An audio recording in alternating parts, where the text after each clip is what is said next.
this is also mired in geopolitics because if you look at the history of energy, so much of that has had to be with being in the right place. Yes.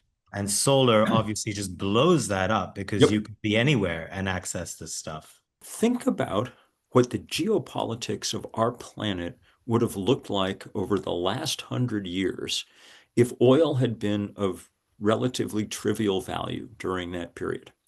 Think of the wars and coups and assassination attempts and terrorist plots and on and on and on that would have been avoided. It's a remarkable shift to go from a commodity that can be hoarded and stored and that produces extraordinary wealth for the relatively tiny coterie of places and people who can control that commodity to a energy system that runs on something that happens every day, every place.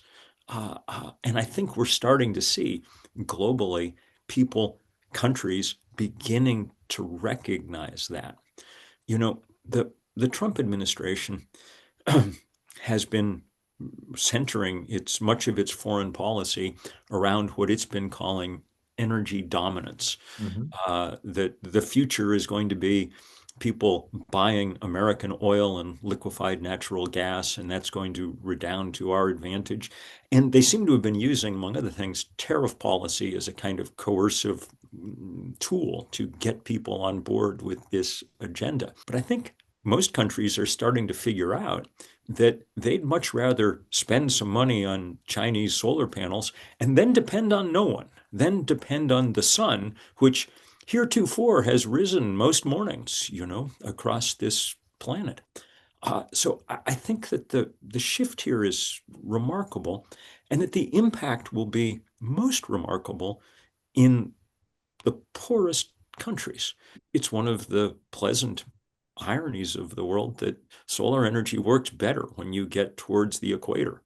Um, Happily, wind energy works better probably towards the poles, which balances this out at some level. But the point is, this is stuff that's available to everyone.